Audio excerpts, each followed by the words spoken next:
Suganthi, welcome to your recipes diary. இன்னைக்கு நம்ம ஒரு 2 பொருள் வச்சு ஒரு ட்ரெடிஷ்னல் ஸ்வீட் ரெசிபி பார்க்க போகிறோம். வெறும் அரிசி அப்புறம் வெல்லம் இருந்தால் போதும் இந்த ரெசிபி செய்கிறதுக்கு. இதை நிறைய பேர் சின்ன வயசில் கூட சாப்பிட்ருப்பீங்க.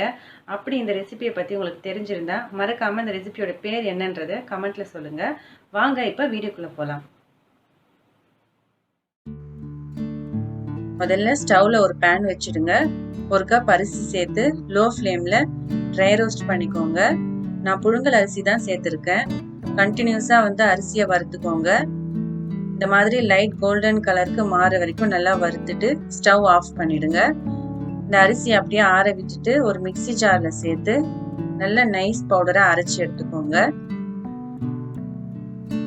அடுத்ததா ஒரு பவுலில் 1 கப் வெல்லம் சேர்த்துக்கோங்க. 1 கப் தண்ணி சேர்த்து மீடியம் ஃப்ளேம்ல நல்லா கொதிக்க விடுங்க.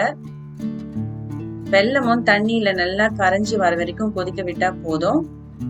வெல்லம் நல்லா கரைஞ்சதும் ஸ்டவ் ஆஃப் பண்ணிட்டு ஃபில்டர் பண்ணி வச்சுக்கோங்க. அடுத்ததா நம்ம அரிசி வறுத்த அதே பேன்ல 1 டேபிள் ஸ்பூன் நெய் சேர்த்துக்கோங்க. 1/4 கப் முந்திரி பாதாம் கட் பண்ணிட்டு சேர்த்துக்கோங்க. லோ ஃப்ளேம்லயே நல்லா ரோஸ்ட் பண்ணிக்கோங்க. லைட்டா முந்திரி பாதாம் கலர் சேஞ்ச் ஆனதும் 1/4 கப் திராட்சை சேர்த்து நல்லா கலந்து விட்டுக்கோங்க. நீங்க வேற ஏதாவது நட்ஸ் சேர்த்துக்கணும்னாலும் சேர்த்துக்கலாம்.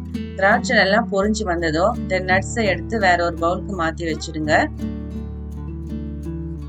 ஸ்டவ் ஆஃப் பண்ண தேவையில்லை. அதே பேன்லயே இப்ப அரைச்சி வச்ச அரிசி மாவை சேர்த்துக்கோங்க. கொதிக்க வச்சு வடிகட்டின வெல்லம் தண்ணியும் சேர்த்து நல்லா கலந்து விட்டுக்கோங்க. லோ ஃப்ளேம்லயே இருக்கட்டும். இந்த அரிசி மாவு தண்ணியை சீக்கிரமா அப்சர்வ் பண்ணிக்கும். அதனால கட்டிகள் இல்லாம இந்த அரிசி மாவையும் வெல்லம் தண்ணியும் நல்லா கலந்து விட்டுக்கோங்க. நல்லா ஸ்மூத்தான ஒரு கன்சிஸ்டன்சிக்கு வர வரைக்கும் நல்லா கட்டி இல்லாம நல்லா கலந்து விட்டுடுங்க. இந்த மாதிரி கட்டி இல்லாம நல்லா கலந்து விட்டதுக்கு அப்புறமா இந்த ஸ்டேஜ்ல 1 கப் தண்ணி சேர்த்து நல்லா கலந்து விட்டுக்கோங்க. ஸ்டவ்வை மீடியம் ஃப்ளேமுக்கு மாத்திடுங்க. இப்போ உங்களுக்கு இந்த ரேஷியோ புரிஞ்சிருக்கும். 1 கப் அரிசிக்கு 1 கப் வெல்லம், 2 கப் தண்ணி சேர்த்திருக்கோம் மொத்தமா. இப்ப தண்ணியில நல்லா இது பாயில் ஆயிட்டு நல்லா தண்ணி எல்லாம் உறிஞ்சி ஒரு அல்வா மாதிரி கன்சிஸ்டன்சிக்கு வந்துருச்சு. இப்போ லோ ஃப்ளேமுக்கு ஸ்டவ்வை மாத்திட்டு 1 டேபிள் ஸ்பூன் நெய் இல்லைன்னா நல்லெண்ணெய் சேர்த்துக்கோங்க. நான் 1 டேபிள் ஸ்பூன் நல்லெண்ணெய் சேர்த்திருக்கேன். சேர்த்துட்டு நல்லா கலந்து விட்டுக்கோங்க. இப்போ இந்த அல்வா மாதிரி கன்சிஸ்டன்சியில் இருக்கிறத நம்ம கண்டினியூஸா கிண்டிக்கிட்டே இருக்கணும்.